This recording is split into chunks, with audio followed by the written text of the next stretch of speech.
오늘의 사연 시작합니다. 저는 평범하게 직장을 다니고 있는 여자입니다. 남들처럼 평범하게 살고 싶은데 무엇 하나 평범하지 못한 이 삶이 원망스러워 이렇게 글을 남겨봅니다. 저에게는 2살 차이 나는 동생이 있어요. 생활고로 많이 시달렸던 시기가 있었는데 그때 엄마가 저희를 버리고 집을 나갔습니다. 그래서 아빠 밑에서 컸어요. 실은 그냥 동생이랑 둘이서 서로 의지하며 살아온 거죠. 아빠는 엄마가 집을 나가고서 많이 힘들어 하시며 매일 술을 마시면서 지내셨는데 엄마한테 버려져 슬플 만도 한데 아빠가 힘들어하는 모습을 보고 그런 건지 모르겠지만 저희가 둘이 꼭 껴안고 눈물을 참고 제가 동생을 엄마처럼 챙기는 모습과 제가 아무 말 없이 조그마한 손으로 아빠 손을 꼭 잡아주는 모습을 보고 아빠가 정신을 차리셨다고 하더라고요.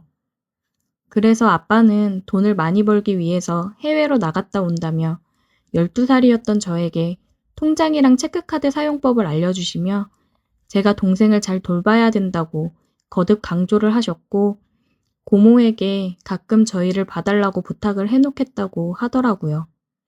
그러면서 통장이랑 체크카드는 저 혼자만 알고 사용하라고 했습니다. 아빠가 떠나시고 저는 속으로는 많이 두려웠지만 저보다 어린 동생이 있기 때문에 더 단단해져야 된다고 생각을 했습니다. 요리책을 하나 구입해서 동생에게 밥을 차려줬고 청소며 빨래 등 집안일을 하나씩 하기 시작했어요. 고모가 가끔씩 와서 장을 받아주거나 하시긴 했지만 그것도 시간이 지날수록 집에 찾아오시는 것도 줄어들더라고요. 그래도 학교 생활할 때 부모님이 필요하면 부모님 역할을 해주시긴 했습니다. 고모도 고모 아이들 키우느라 힘들고 바쁠 텐데 그 정도만 해줘도 감사한 거였죠. 그리고 주임집 아주머니도 종종 들려서 챙겨주셔서 감사했습니다. 매달 아빠가 보내주시는 돈에서 월세를 내고 생활하는 데 필요한 것들을 최소한으로 사고 최대한 아꼈어요. 내가 아끼고 돈을 모아놓으면 아빠가 더 빨리 한국으로 들어올 수 있지 않을까 싶었습니다. 아빠랑 연락은 고모가 있을 때 아주 짧게 잠깐 하거나 했어요. 동생도 감사하게 사고 한 번 안 치고 잘 자라주었어요.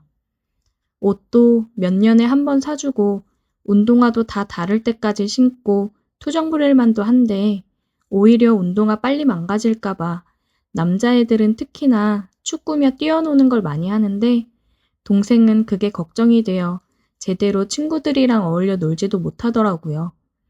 마음이 너무 아팠습니다. 힘들어도 동생이랑 의지하면서 아빠가 돌아오시기를 기다렸어요. 정말 많은 세월이 흘러서 제가 고등학교 1학년 때 아빠가 돌아가셨어요. 갑자기 심장마비가 왔다고 하더라고요.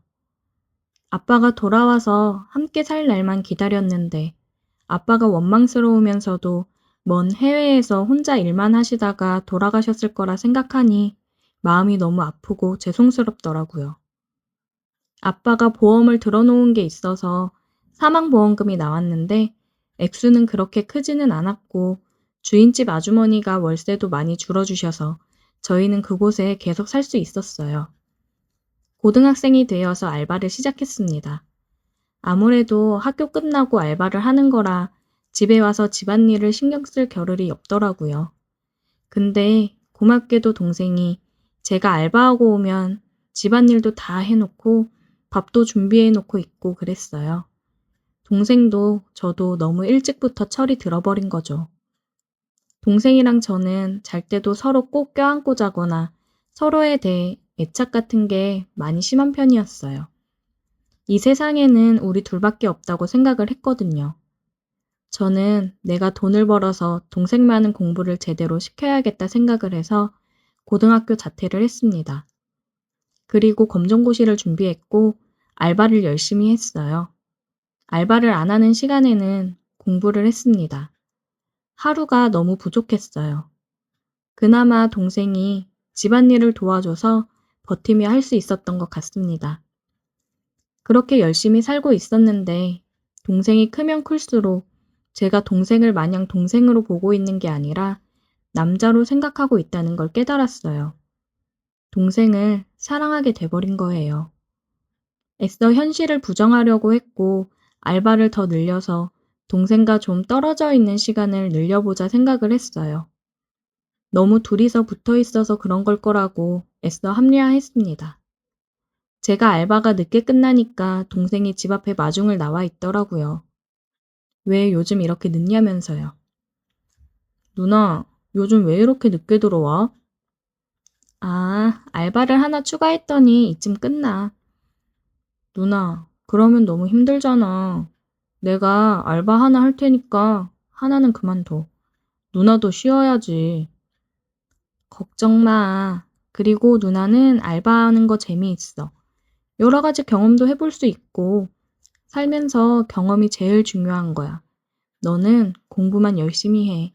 누나는 그거면 되니까. 얼른 들어가자. 내가 안마해줄게. 그렇게 동생이랑 서로 의지하면서 둘 다 성인이 되었어요. 동생은 지금 군 제대를 하고 나서 대학에 재학 중이고 이제 졸업만을 앞두고 있습니다. 저는 계속 알바를 하다가 알바 사장님께서 저를 좋게 봐주셔서 아시는 분 회사에 소개를 해줘 취직을 해서 직장 생활을 하고 있습니다. 너무 감사하죠. 여태까지 알바한 돈 모은 거랑 아빠 사망보험금 일부랑 얼마 전 고모가 아빠가 고모한테도 보냈던 생활비 모아놨던 거라고 목돈을 주셨어요. 그동안 힘들었겠지만 자기도 어느 정도 목돈으로 만들어 놓고 너네한테 줘야 될 것 같았다며 집 사는데 보태라고 하더라고요. 고모 손을 잡고 엉엉 울었습니다. 제 나이 28에 작은 평수 아파트를 마련했어요. 지방이라 집값이 싸기는 하지만 저한테는 정말 어느 집보다도 비싸고 의미 있는 집이었습니다. 정말 계약을 했을 때도 동생이랑 부둥켜 안고 눈물 콧물 흘리며 울었어요. 그리고 아파트 입주를 하고 동생이랑 집에서 고기를 구워 먹자고 했습니다. 고기를 먹으면서 술을 마시는데 정말 그동안 고생했던 모든 것들이 스쳐 지나가더라고요. 처음으로 맘 편히 술을 먹어본 것 같아요. 모든 맘고생이 끝나고 술이 들어가니 동생이나 저나 이성의 끈이 끊어져 버렸습니다. 서로 마음이 있다는 걸 알고 있었어요. 하지만 애써 부정해 왔습니다. 어떻게 서로 사랑하지 않을 수가 있겠어요. 동생을 위해 헌신하며 애쓰는 누나. 그런 누나에게 짐이 되지 않으려고 열심히 도와주는 동생. 서로가 너무 안쓰럽고 애틋하죠. 우리에게는 정말 어렸을 때부터 둘뿐이었으니까요. 정말 이러면 안 되는 걸 아는데 저희 둘은 넘어선 안 될 선을 넘어버리고 말았습니다. 서로의 눈을 보며 사랑을 느꼈고 둘 다 눈물을 흘리면서 키스를 했어요. 그 어느 때보다도 뜨거웠습니다. 이 순간을 놓치고 싶지 않다는 듯이 우리는 서로에게 집중을 했어요. 손짓, 몸짓 하나하나가 다 소중했습니다. 서로 모든 것을 탐색한 후에 하나가 되었어요. 정말 돌이킬 수 없는 강을 건너버렸습니다. 그렇게 다음날 아침을 맞이했고 우리는 서로를 보며 웃어줬어요. 모든 게 걱정이 되었지만 애써 생각하지 않으려고 했습니다. 그냥 이제까지 힘들었으니까 우리 둘이 행복한 길을 선택하자. 우리가 이 선택을 우리의 행복한 길이라고 선택을 했으면 후회하지 말자. 혹시나 후회를 하게 되는 순간이 온다면 그 누구도 원망하지 말고 놓아주자 얘기를 했습니다. 그 이후 동생이랑은 정말 연인처럼 데이트도 하고 스킨십도 하며 지냈습니다. 퇴근하고 들어와서 동생이 알바를 끝내고 오는 시간 맞춰 맛있는 음식도 준비해 놓고 하루의 일과를 얘기하며 즐거운 저녁 시간을 보내고 이전과는 크게 달라진 건 없지만 온전한 우리의 집에서 여유로움을 느낀다는 거고 서로를 보며 사랑한다고 얘기하고 입을 맞추는 게 전과 달라졌다면 달라진 점이네요. 솔직히 지금 인생에서 가장 행복한 순간입니다. 어린 나이부터 정말 많이 힘들게 살아왔고 희망과 행복이랑은 거리가 먼 삶을 살아왔는데 지금 너무 행복하다 보니까 불안해요. 동생과 제 관계를 알게 된다면 모두 저희를 보고 손가락질을 하겠죠? 남들이 다 손가락질하는 이 관계를 유지하는 게 맞는 걸까요? 앞으로 살아갈 날이 더 많은데 혹시나 서로에게 더 좋은 사람이 나타난다면 우리가 서로 정말 행복을 빌며 보내줄 수 있을까요? 동생과 저는 정말 뗄래야 뗄 수 없는 사이인데 서로가 없는 삶을 상상조차 할 수 없습니다. 이렇게 서로 사랑하며 행복을 꿈꿔도 되는 걸까요? 오늘의 사연 여기까지입니다. 오늘도 들어주셔서 감사해요. 구독, 좋아요, 알림 설정 부탁드려요. 일단 제 이름은 혜진이고요. 50 조금 넘은 평범한 가정주부입니다. 사건이 벌어진 날은 평소와 다를 것 없는 금요일 저녁이었어요. 남편은 벌써 5년 전에 좋은 곳으로 떠났고 아들은 직업군인으로 철원에 있어서 집에는 늘 저 혼자예요. 사실 혼자 사는 게 익숙해진 지는 꽤 됐지만 가끔씩은 너무 조용해서 심심할 때도 많아요. 그날도 딱히 특별한 계획은 없었어요. 저녁밥으로 냉장고에 있던 김치찌개를 데워 먹고 설거지를 대충 끝낸 뒤 소파에 앉아 넷플릭스를 켰죠. 요즘 빠져있는 드라마가 있는데 일본 드라마 고독한 미식가예요. 혼자 밥 먹으면서 그 드라마를 보면 이상하게 덜 외로운 기분이 들더라고요. 드라마를 보다가 문득 맥주가 생각났어요. 냉장고를 열어보니 딱 2캔 남아있더라고요. 아, 내일 마트 가야겠다 하고는 맥주 1캔을 꺼내서 따고 드라마랑 같이 홀짝거리며 마셨죠. 맥주는 시원했고 드라마 속 주인공이 맛있게 먹는 음식들을 보니 저도 괜히 더 기분이 좋아졌어요. 첫 캔을 금방 비우고 나니 뭔가 아쉬운 기분이 들어서 2번째 캔도 바로 땄어요. 사실 요즘 들어 잠이 잘 안 와서 밤마다 뒤척이는 일이 많았거든요. 근데 맥주를 1~2캔 마시면 몸이 살짝 나른해지면서 잠이 잘 오더라고요. 그래서 저만의 수면제처럼 자주 이용하고 있었죠. 2번째 캔도 반쯤 마셨을 때쯤 드라마는 끝났고 저는 슬슬 눈꺼풀이 무거워지기 시작했어요. 아, 이제 좀 자야겠다 싶어서 맥주캔을 싱크대에 두고 불을 끄고 안방으로 들어갔어요. 방 안은 적당히 어두웠고 침대에 누우니 이불이 포근하게 몸을 감싸주는 느낌이 참 좋더라고요. 눈을 감고 누워있으니 맥주 덕분인지 몸이 나른해지고 머릿속이 편안해지면서 금방 잠이 올 것 같았어요. 오늘도 별일 없이 지나간 하루구나 하고 생각하며 천천히 숨을 고르는데 그때까지는 정말 평화로웠어요. 한참 자고 있는데 갑자기 현관문 열리는 소리가 들리는 거예요. 뭐야?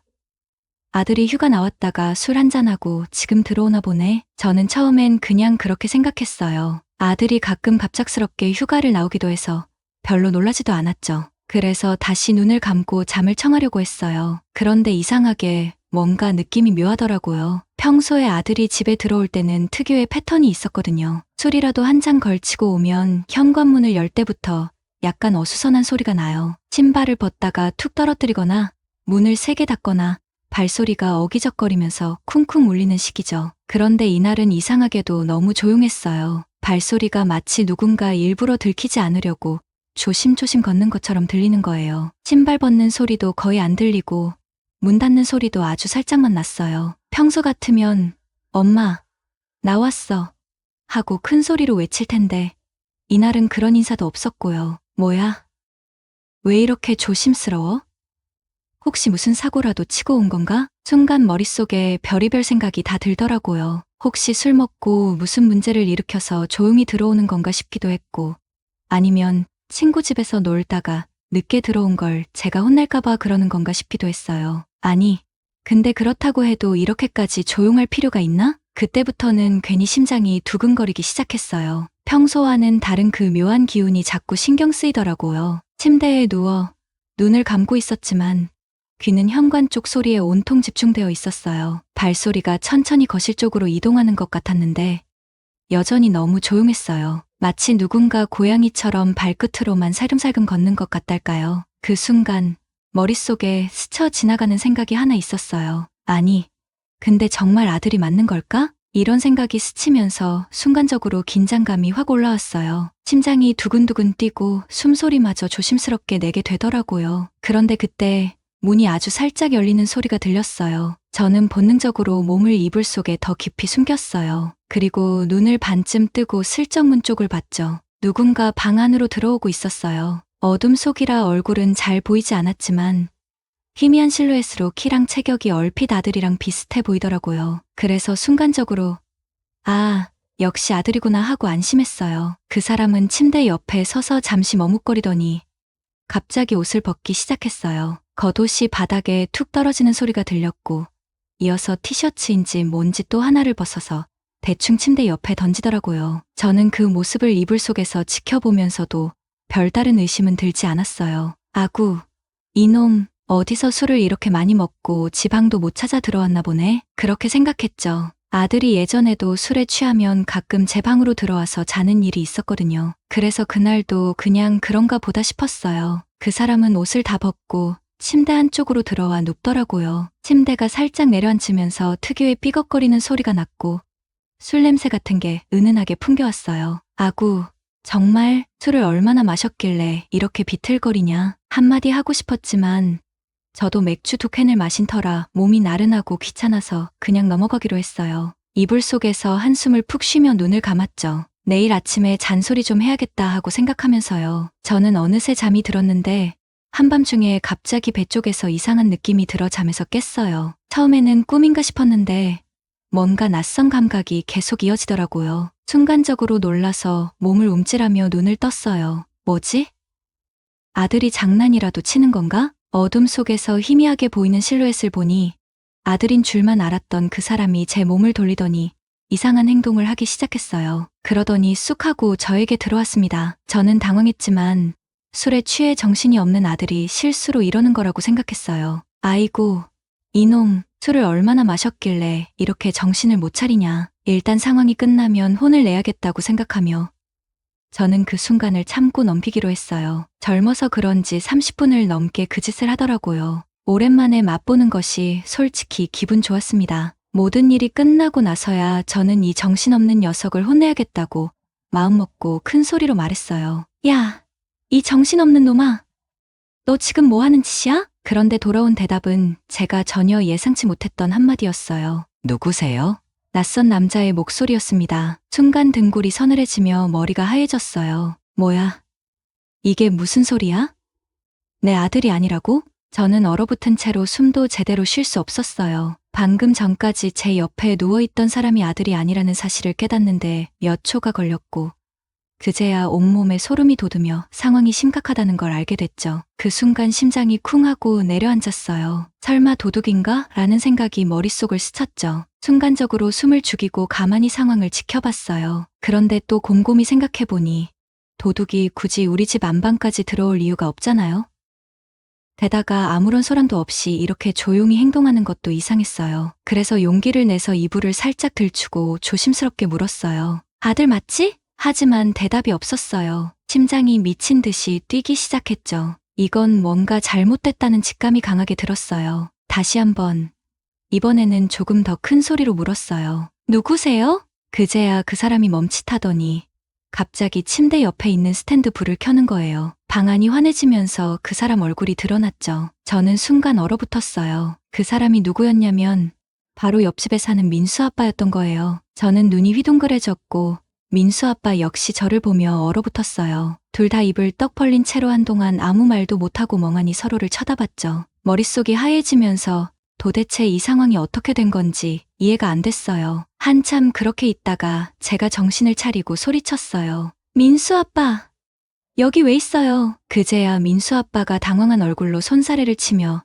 더듬더듬 말하기 시작했어요. 아, 알아. 잠깐만요. 진정하세요. 이거 오해예요. 정말이에요. 오해라니. 무슨 오해? 저는 너무 놀라서 침대에서 벌떡 일어나며 소리쳤어요. 아니, 오해고 뭐고. 지금 뭐 하는 거예요? 여기가 어디라고 들어와요. 민수 아빠의 얼굴은 새빨개져 있었고 그는 머리를 긁적이며 어쩔 줄 몰라 했어요. 아니, 그러니까 저도 잘 모르겠어요. 술을 좀 마시고 집에 들어왔는데 뭔가 좀 이상하더라고요. 그러다 보니까 저는 황당해서 말을 잇지 못했어요. 아니, 그래서 왜 우리 집에 들어왔냐고요? 민수 아빠 집은 옆집이잖아요. 민수 아빠는 머리를 감싸주며 한숨을 내쉬더니 얼굴에 난처한 표정을 가득 담고 말했어요. 아, 그러니까 제가 술을 좀 많이 마셨거든요. 그래서 문을 잘못 열고 들어온 것 같아요. 정말 죄송합니다. 너무 죄송해요. 저는 그 말을 듣고 더 어이가 없었어요. 아니, 문을 잘못 열고 들어왔다고요?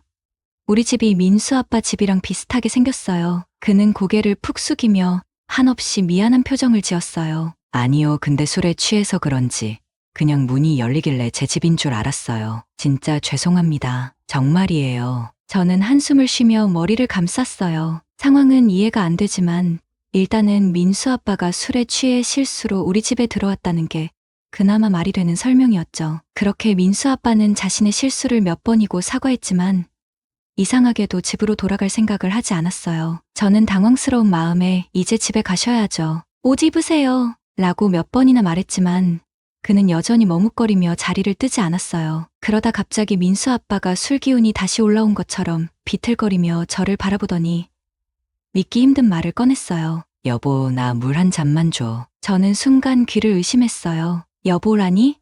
설마 한 번 했다고. 이 사람이 지금 제정신이 아닌 게 분명하다고 생각했죠. 하지만 술에 취한 사람과 싸워봤자 소용없을 것 같아서 일단 물을 가져다 주기로 했어요. 부엌으로 가서 물을 따라오면서도 속으로는 이 사람 정말 왜 이러는 거야?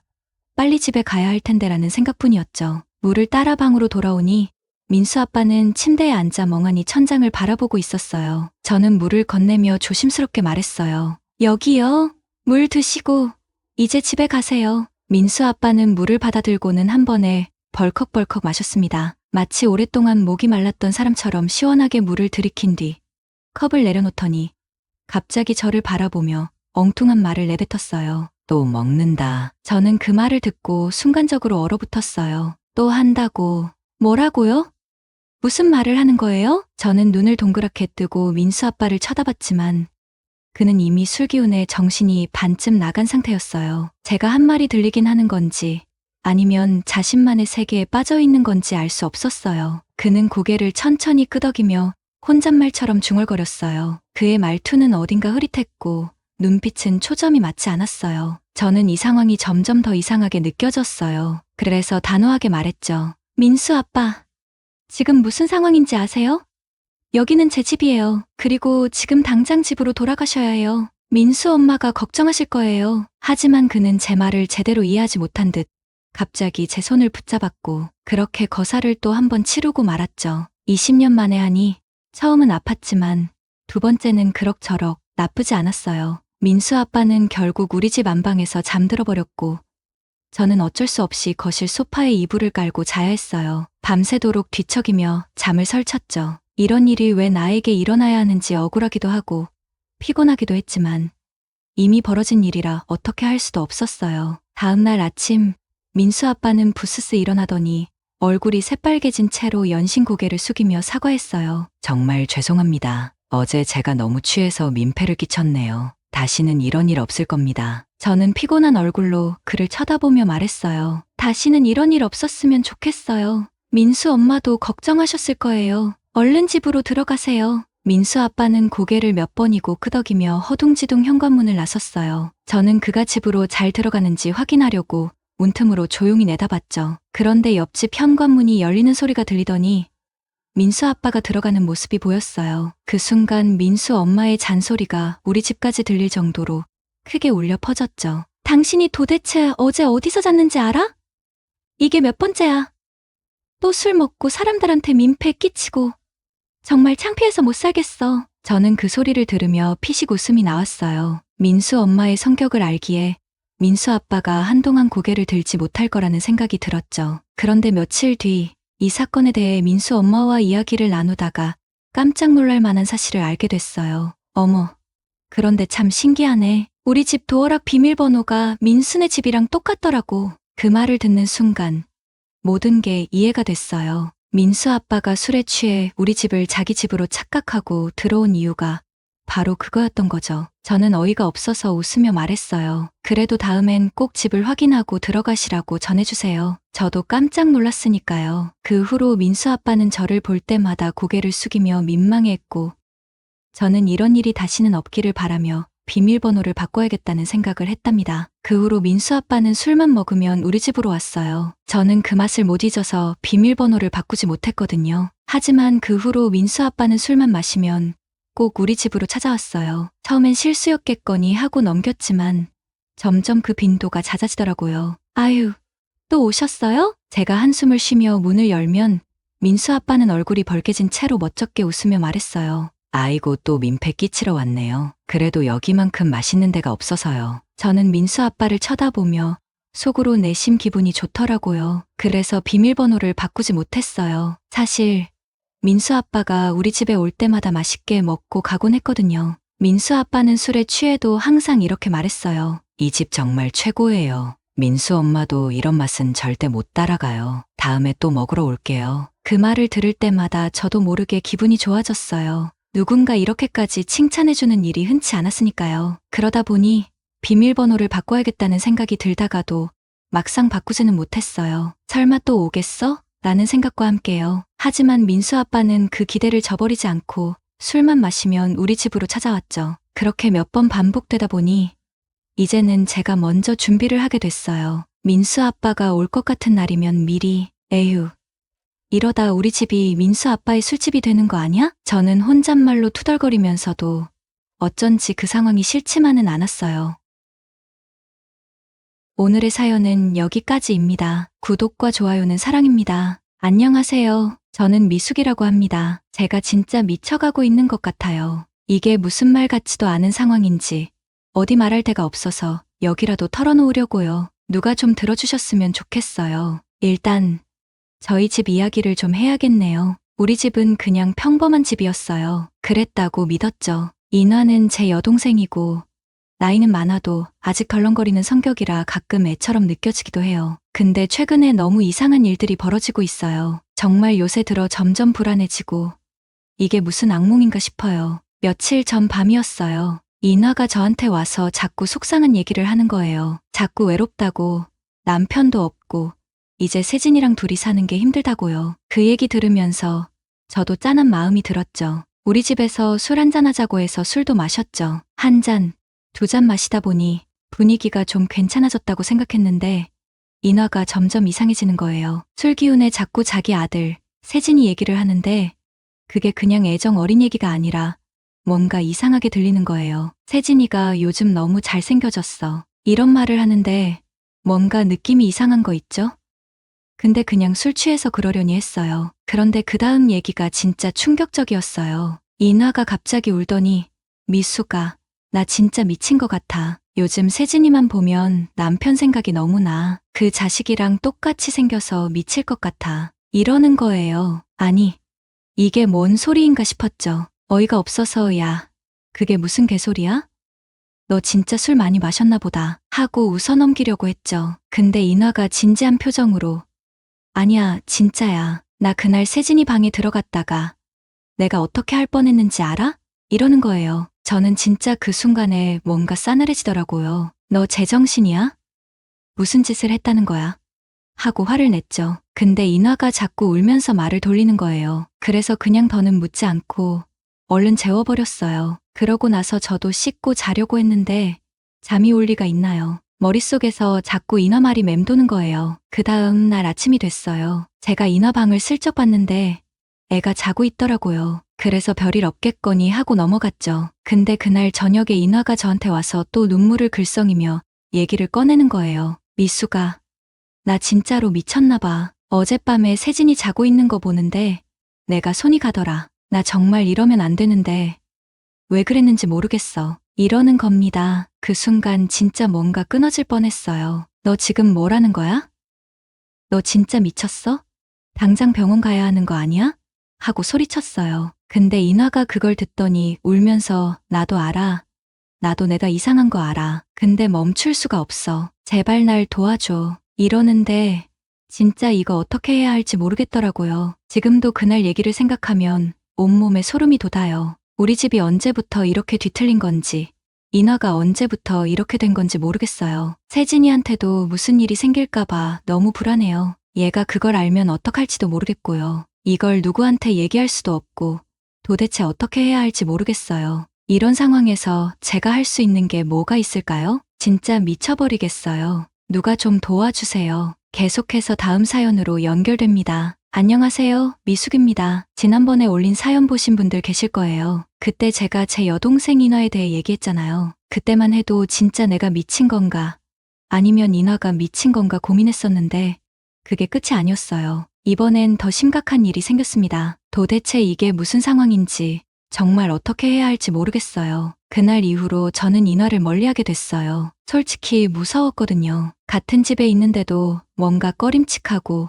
뭐라 말할 수 없는 불안감이 자꾸 드는 거예요. 세진이한테는 아무 말도 하지 않았어요. 애가 아직 어리니까 괜히 상처받을까봐 걱정됐거든요. 근데 인화는 무슨 생각인지 자꾸 저한테 와서 이야기를 하려고 해요. 근데 그 얘기가 점점 더 이상해지더라고요. 하루는 제가 퇴근하고 집에 왔는데 인화가 방에서 나와서 저를 보면서 웃는 거예요. 근데 그 웃음이 뭔가 이상했어요. 진짜 뭔가 잘못됐다는 느낌이 확 들더라고요. 인화가 저를 보더니 갑자기 이렇게 말하는 거예요. 미수가, 너 요즘 세진이한테 신경 좀 더 써봐. 애가 크니까 정말 잘생겨지고 남자로서 매력이 넘쳐나더라. 요즘 그 애랑 같이 있으면 너무 행복해. 이러는 겁니다. 아니, 그 말을 듣는데 이게 무슨 소리인가 싶었죠. 너 진짜 제정신이야?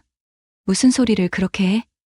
하고 화를 냈죠. 근데 인화는 전혀 개의치 않는 얼굴로, 아, 그냥 하는 말이야. 너도 한번 봐봐. 요즘 세진이 참 매력적이야. 이러고는 자기 방으로 들어가더라고요. 그때 그 말을 듣고도 뭔가 크게 잘못됐다는 생각을 했지만 정말 그 다음에 벌어질 일은 상상도 못했어요. 며칠 후였어요. 그날은 제가 야근이 있어서 집에 좀 늦게 들어갔어요. 집에 도착했을 땐 거의 자정이 다 됐는데 집이 조용한 거예요. 다들 자고 있겠거니 하고 조심스럽게 들어갔죠. 근데 이상하게 인화방에서 또 소리가 들리는 거예요. 근데 그 소리가 전과는 달랐어요. 마치 누가 억눌러서 신음하는 소리 같다고 해야 하나. 저는 뭔가 이상해서 문을 조심스럽게 열었죠. 근데 그 순간 저는 진짜 얼어붙은 것처럼 서 있었습니다. 거기서 인화가 세진이랑, 아니, 이건 정말 말로 할 수 없어요. 인화가 그 애랑, 여기서부터는 차마 쓰기도 어려워요. 세진이는 자는 것 같았고 인화는 그 애 위에 올라타서 미친 듯이 움직이고 있더라고요. 그 순간 저는 정말 소리를 지르려고 했는데 몸이 말을 안 듣더라고요. 그저 문을 닫고 방으로 도망쳤어요. 그 순간 내 머릿속이 하얘졌어요. 이게 뭐야? 내가 잘못 본 거야? 아니면 이건 정말 현실이야? 모든 게 혼란스러웠어요. 어떻게 해야 할지 모르겠더라고요. 이걸 당장 신고해야 하는지 아니면 세진이를 데리고 나가야 하는지 정말 아무것도 생각이 안 났어요. 다음날 아침, 인화는 아무렇지 않게 나와서 아침을 준비하고 있었어요. 전날 밤의 일이 꿈이었나 싶을 정도로 평범하게 행동하더라고요. 그런데 그게 더 소름 끼쳤어요. 저는 그날 아무 말도 하지 않았어요. 그냥 인화를 피했어요. 세진이한테도 아무 말 하지 않았어요. 근데 진짜 이러면 안 되잖아요? 세진이한테 무슨 일이 벌어지고 있는지, 이 아이가 상처받지 않게 제가 뭘 해야 할지 고민이 너무 돼요. 지금도 머릿속이 복잡하고 이 상황을 어떻게 해결해야 할지 모르겠어요. 인화를 어떻게든 막아야 하는데 제가 그걸 할 수 있을지도 모르겠어요. 이걸 경찰에 신고해야 하는 건지 아니면 세진이를 데리고 이 집을 떠나야 하는 건지 정말 모르겠어요. 여러분이라면 어떻게 하시겠어요? 누가 좀 도와주세요. 지금 너무 무섭고 불안해서 잠도 못 자겠어요. 안녕하세요. 저는 30대 중반의 평범한 직장인입니다. 얼마 전 사랑하던 사람에게 크게 뒤통수를 맞았습니다. 저희는 사내 연애를 해왔는데요. 회사에서나 어디에서나 말할 수 없는 관계였습니다. 사실 저는 결혼한 유부남이에요. 이런 일탈은 인생에서 처음이었는데 정말 짜릿하고 황홀했습니다. 약 5년 전 회사에 신입 직원이 들어왔습니다. 젊고 예쁜 여성이었어요. 키는 약 160cm 정도의 적당히 글래머러스한 몸매를 가지고 있었습니다. 그녀의 똘망똘망한 눈빛은 지나가는 남자들을 모두 한 번씩 뒤돌아보게 했습니다. 새로 들어온 그 신입사원을 볼 때마다 저도 모르게 입이 벌어지고 진짜 귀엽고 예쁘다는 생각이 머릿속에서 계속 맴돌았습니다. 일주일이 지나고 신입사원 환영회가 있었습니다. 저희 팀장님이 삼겹살을 아주 좋아하셔서 회식은 항상 삼겹살집으로 정해집니다. 남자 직원 중 막내인 저는 미리 가서 자리를 준비하고 다른 직원들은 그 사이에 도착하기 시작했습니다. 입사 6년 차라도 막내라 귀찮은 일은 제가 도맡아 하고 있습니다. 저희 부서는 10명 조금 넘는 직원이 있는데 모두 자리를 차지하고 앉는 도중에 갑자기 신입사원인 그녀가 제 옆에 앉게 되었습니다. 그 순간부터 가슴이 두근두근하기 시작했고 신입사원이 웃으며 말을 걸 때마다 심장 소리가 더 커져서 혹시나 다른 사람들에게 들릴까봐 걱정되었습니다. 이 신입사원이 제 첫사랑과 너무 비슷해 보여서 더욱 끌리는 것 같아요. 하지만 저는 막내라서 고기를 열심히 구워야 했습니다. 고기를 굽는 동안 나도 모르게 신입사원에게 먼저 손이 가더군요. 조금이라도 친해지고 싶어서 자꾸만 챙겨주게 됐어요. 고기도 먼저 접시에 담아주고 술잔도 반 정도만 채워줬죠. 신입 여직원을 지금부터는 그녀라고 부르기로 할게요. 그녀가 저에게도 좀 먹으라고 권했어요. 그 말에 가슴이 두근거리기 시작했고 오랜만에 느끼는 설렘이 저를 휘감았습니다. 회식 자리에서 사장님이 그녀에게 인사 한마디 해보라고 했고 그녀는 일어나면서 부끄러워하며 많이 부족하지만 열심히 하겠습니다라고 사랑스러운 미소와 함께 예쁜 목소리로 말했습니다. 그 모습이 너무 사랑스러워서 마음이 흔들렸지만 저는 가정이 있기 때문에 이런 생각을 해서는 안 된다고 마음속으로 다짐했습니다. 그렇게 마음을 다잡고 다시 고기를 굽기 시작했습니다. 선배들에게 받은 술을 잘 받아 마시던 그녀의 얼굴이 어느새 붉어졌습니다. 술 기운에 얼굴이 붉어진 그녀는 더욱 귀여워 보이더군요. 기분이 좋아진 듯 저에게 활짝 웃으며 말을 걸기 시작했습니다. 선배님도 고기 많이 드시고 저랑도 잔을 나눠주세요 라고 말했고 그때부터 그녀는 계속해서 대화를 이어가며 저에 대해 궁금해했습니다. 결혼 여부, 저희 취향 등을 물어보더군요. 마음속으로는 기분이 좋았지만 이러면 안 된다는 생각에 더 이상 깊게 생각하지 않기로 다짐했습니다. 그렇게 1차 회식이 끝나고 사장님은 기분이 좋으신지 2차로 노래방을 제안하셨습니다. 노래방에서는 제가 노래를 잘 못하는 터라 다른 사람들이 노래할 때 맥주를 마시며 속만 태웠습니다. 사장님께서 신입 직원에게 분위기를 띄우라고 하셨고 그녀는 열심히 노래를 불러 분위기를 띄웠습니다. 사회생활을 시작한 어린 나이임에도 불구하고 그녀는 적극적으로 참여하며 잘 어울렸습니다. 회식이 끝난 후 저는 선배들을 챙기며 정리를 도왔고 마지막으로 그녀를 택시에 태워보냈습니다. 그녀가 고마움을 표하며 나중에 우리 둘이 술 한잔하자고 제안했습니다. 집에 돌아와 샤워를 하고 누웠지만 그녀의 말이 계속 머릿속을 맴돌아 잠을 이루기 어려웠습니다. 옆에서 잠든 아내를 보며 오랜만에 느끼는 이 설렘을 어떻게 해야 할지 고민이 되었습니다. 그녀와 나중에 술 한잔하자는 제안이 계속 마음에 남아 감정이 복잡해졌습니다. 다음날 회사에 출근하니 제 자리에는 음료와 함께 메모가 하나 놓여 있었습니다. 어제 챙겨주셔서 감사합니다. 숙취해소 음료 드시고 힘내세요. 라고 적혀 있었고 작은 글씨로 오늘 시간 있으세요? 라고 추가로 적혀 있었습니다. 메모를 보고 주위를 둘러보며 눈치를 보았고 심장이 빠르게 뛰기 시작했습니다. 잠시 흔들렸지만 결국 와이프에게 거짓말을 하고 그녀와 술을 마시러 가기로 결정했습니다. 결심이 선 후 와이프에게 전화를 걸어 여보, 오늘 형님이 할 얘기가 있다며 술 한잔 하자고 해서 좀 늦을 것 같아 라고 말했습니다. 와이프는 걱정스러운 목소리로 일이 있는 건가? 라고 물어보았고 저는 감정을 다스리며 대화를 이어갔습니다. 와이프는 알겠어.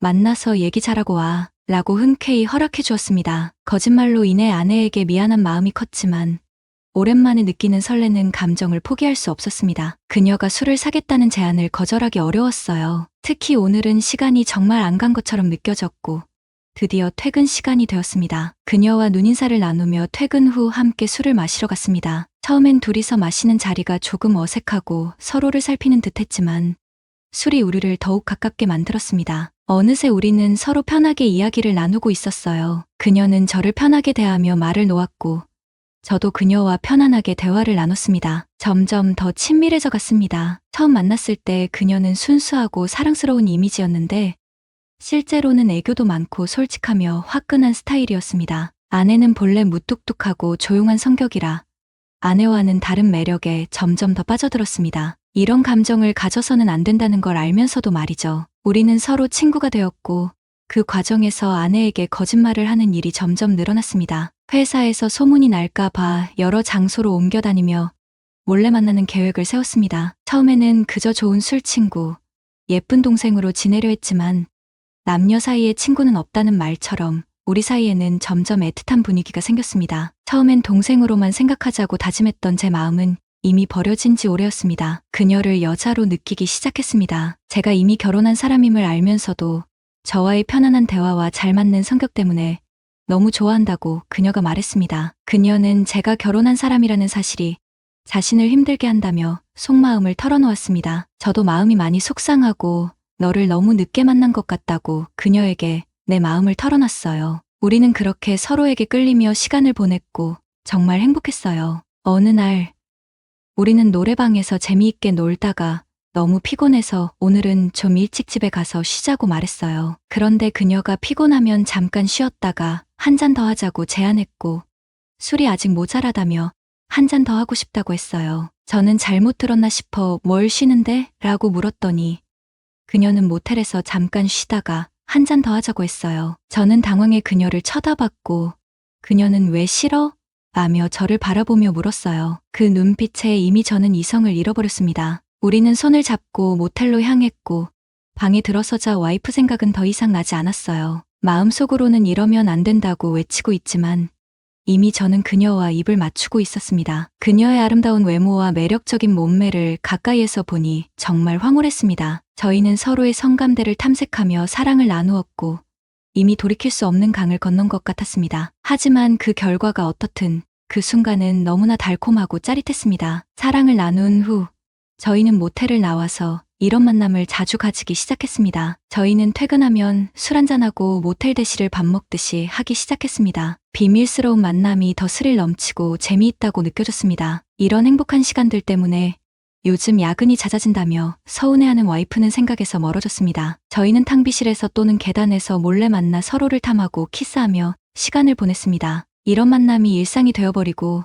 죄책감조차 느껴지지 않게 되었습니다. 그러나 그녀가 어느 순간부터 만나자는 요청이 줄어들고 대화도 적어지기 시작했습니다. 요즘 왜 만남을 제안하지 않는지, 제게 기분 나쁜 일이 있었는지 궁금해하며 그녀의 마음이 식었나 봐 걱정하게 되었습니다. 그래서 고민 끝에 명품을 선물로 준비해서 그녀의 마음을 되돌리고자 했습니다. 선물을 준 후 다시 예전처럼 그녀와 가까워져 그녀의 속살을 느낄 수 있었습니다. 그러나 만남이 다시 줄어들던 중 어느 날 퇴근길에 우연히 회사 선배와 그녀가 함께 걷는 것을 보고 의심이 들었지만 그럴 리 없다며 스스로를 달랬습니다. 하지만 약속이 점점 줄어들고 그녀가 저를 피하는 것 같다는 느낌이 들었습니다. 그러던 어느 날 회사의 한 선배의 형수가 찾아와 오자마자 어떤 년이랑 바람을 피웠냐며 소리를 지르기 시작했습니다. 모두가 놀라서 형수를 쳐다보는데 형수는 핸드폰을 꺼내 어딘가에 전화를 걸었습니다. 그녀의 핸드폰이 울리기 시작했습니다. 형수는 너구나라고 말한 뒤 그녀에게 싸대기를 3개 내리쳤습니다. 그녀가 충격에 몸을 떨었고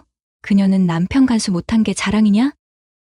당신이 뭔데 나를 때리려 하냐? 며 당당하게 맞섰습니다. 형수는 흥분해 너 내가 가만히 안 둘 거라고 간통죄로 고소할 거라고 라고 소리쳤고 회사 선배는 형수를 끌고 나갔습니다. 그녀는 처음 보는 표정과 목소리로 구경 왔어요?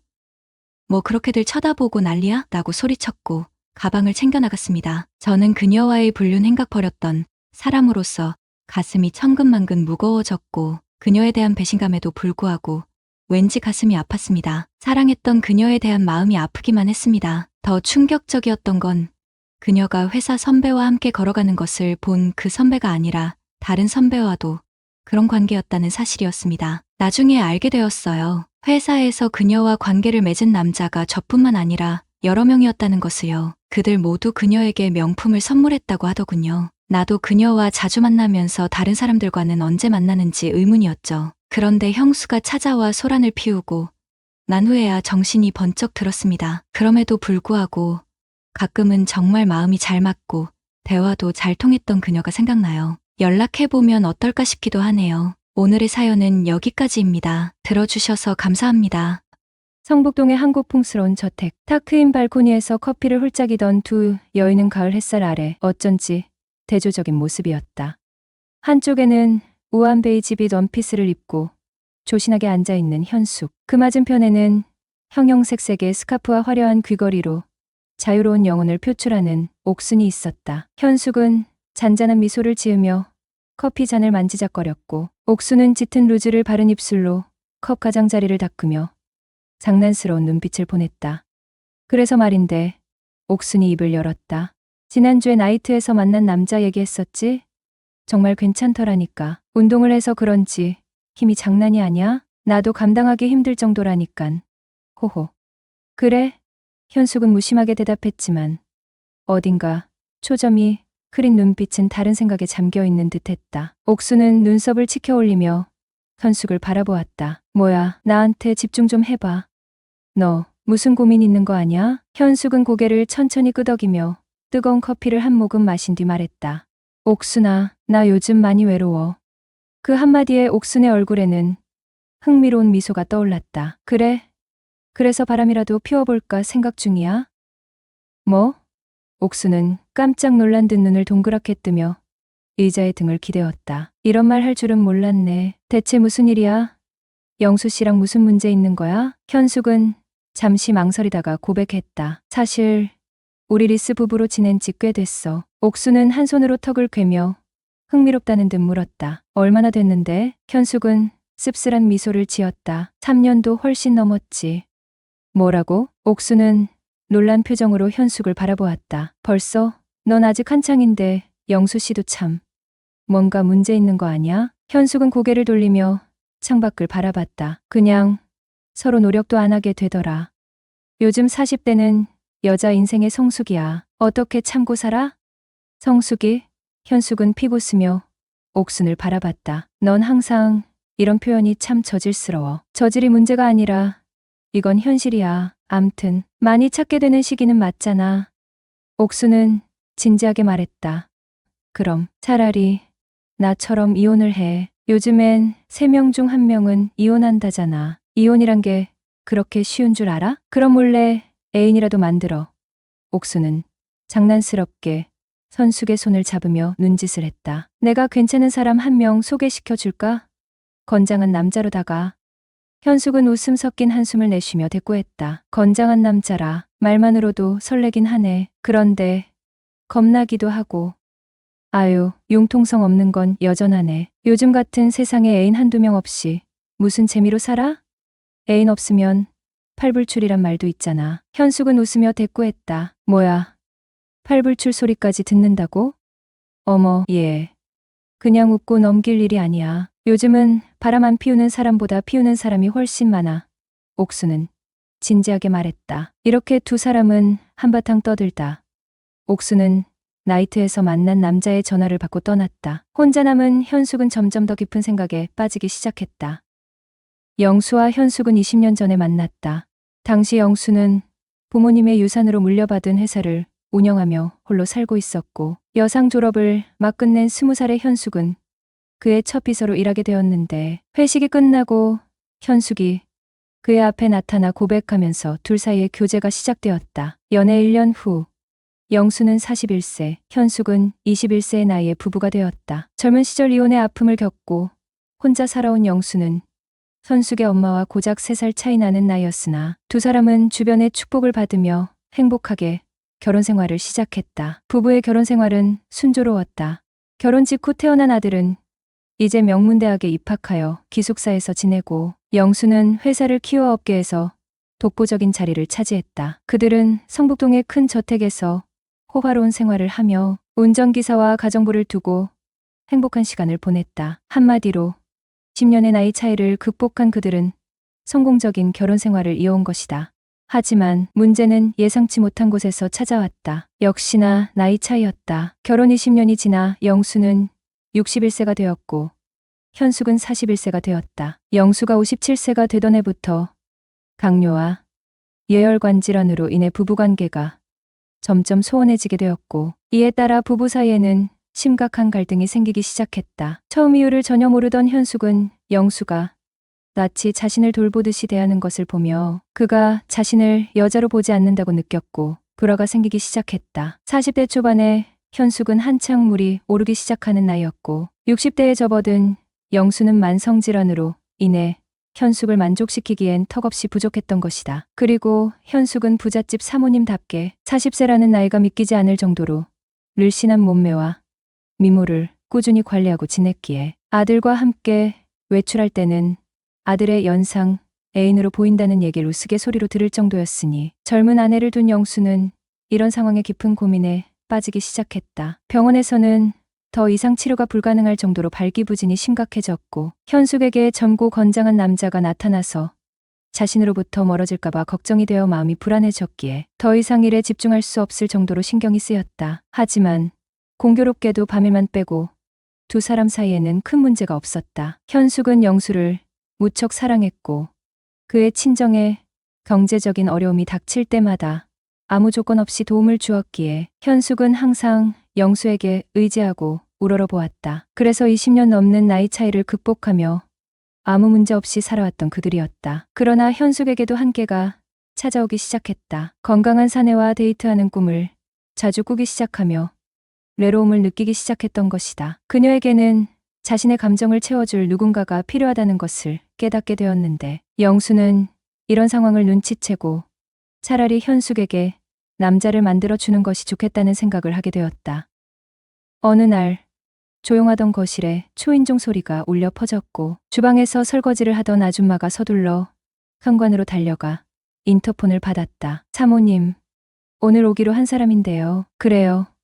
어서 열어주세요. 자리에서 일어난 현숙도 현관으로 갔다. 어서 오세요. 만나서 반가워요. 안녕하세요. 처음 뵙겠습니다. 김경태라고 합니다. 현관으로 들어오는 사내를 보고 순간 놀란 현숙이었다. 자신을 김경태라고 소개한 사내는 30대 초반에 얼굴은 약간 험상궂은 인상을 가지고 있었고 무엇보다 자신보다 월등히 큰 185cm의 커다란 키였다. 한참을 올려다봐야 하는 것에 현숙은 아니, 키가 왜 이렇게 커요? 하며 반갑게 맞아주었다. 사모님, 앞으로 잘 부탁드립니다. 근데 경태 씨, 젊으신 분이 집안일이나 잡심부름같이 허드렛 일을 하실 수 있겠어요?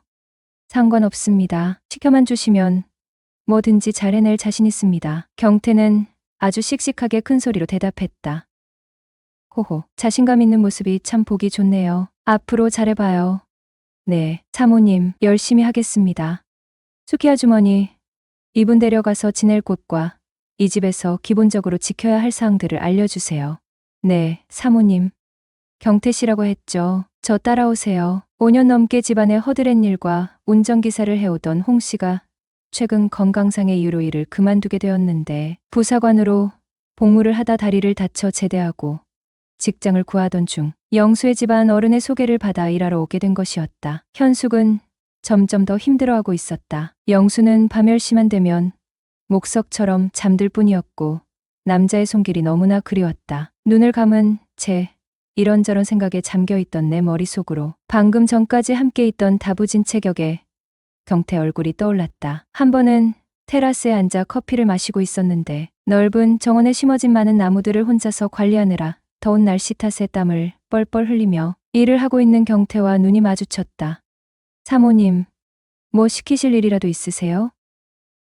아니요, 그냥 바깥바람 쉬며 커피나 한잔 하려고요. 사모님, 오늘따라 더 아름다우시네요. 더우니깐 밖에 너무 오래 있지 마세요. 네, 그럴게요.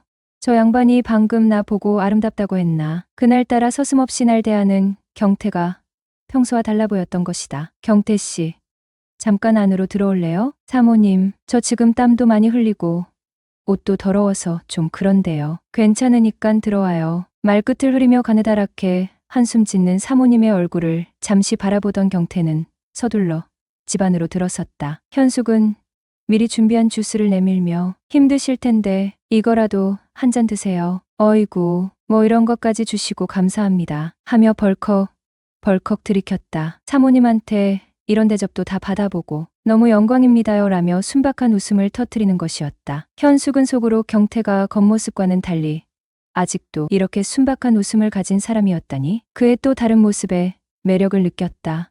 현숙은 잠시 경태와 더 이야기가 더 하고 싶어졌다. 경태 씨, 이렇게 힘든 일을 하면서도 항상 웃는 얼굴이네요. 비결이라도 있어요? 경태는 그녀를 바라보며 해맑게 웃었다. 사모님께서 이렇게 잘 대해주시니까요. 그리고 제 성격이 원래 이래요. 긍정적으로 사는 게 최고잖아요. 그의 말에 현숙은 웃음이 터졌다. 긍정적이라. 경태 씨 같은 사람을 보면 저도 좀 배워야겠다는 생각이 들어요.